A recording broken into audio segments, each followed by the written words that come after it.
দেখাশোনা করতে যাও কোনো শান্তি নেই। এই কি ব্যাপার, ওর বাড়ি থেকে কোনো খোঁজ এলো? নো বস, চুদুর বুডু নট খাটতাম। তোকে মানে কতবার বলেছি যে মানে আমার সামনে ইংরেজি ছাড়বি না? চালা মানে বাংলায় বুঝতে পারি না বা ইংরেজি ভাষণ ছাড়ছে। ওর বাড়ি থেকে কোনো খোঁজ আসেনি, তোকে সাটাম করে দে। ওকে বস। আরে বাল, আমার কোনো ই নাই খো মানে। তোকে মানে কতবার বলবো বে যে মানে পিস্তলে গুলি গেলা শেষ করিস না বে। মানে ওখানে চাকু খান পড়ে আছে, চাকু খান দিয়ে করতে পারলি না কাজটা। আর বাল, তোমার চাকুতে ধান নাই? চাকু খানটা তো বালিও দিয়ে আসিস না বে। শালা বাল মানে তোরা গেলে কিডন্যাপিং করে খাওয়া যাবে না বে। না মানে কালকে আবার কিস্তি লাগবে, মানে কোনো রকম করে লাস্ট একটা বাচ্চা আছে, ওর পয়সা আদায় করতে হবে। বুঝলি ডে, এখনকার খৈনি তো সেরকম স্বাদ নাই, কচলেতে কচলেতে ধুলা হয়ে গেছে। হ্যাঁ, আবার কে ফোন করলে বে? হ্যালো। কিডন্যাপার এমরুল বলছি, তোর ছেলে আমার কাছে আছে। না। তুই চাস যে তোর ছেলে দুনিয়া দেখুক? হ্যাঁ হ্যাঁ। তাহলে 3 লাখ টাকা দে। আর বাদ দে, মানে এমনি দুনিয়া প্রচুর বড়, পুরো দেখতে পারবে না। বে আমি আর কি করি না, তোর বেটার বুক ফেরে আমি জান বাহির করে নিব।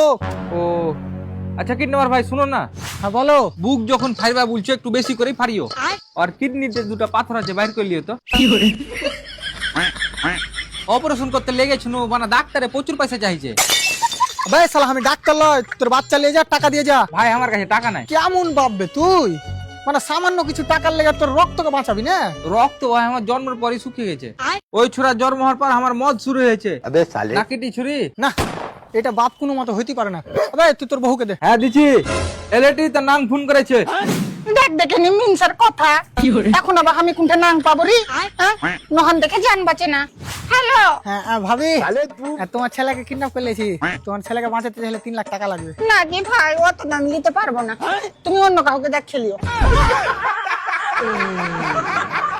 আমি এখানে কাপড় বিক্রি করতে আসিনি, তোমার ছেলেকে কিডন্যাপ করেছি। তো দামটা ঠিকঠাক করে বলো না। আচ্ছা ঠিক আছে, কত দিবে বলো? ঠিক আছে, তাহলে আমার ছেলেকে বাড়িতে রেখে যাও, আর 2 প্যাকেট রেশনের আটা গেলা নিয়ে যাও।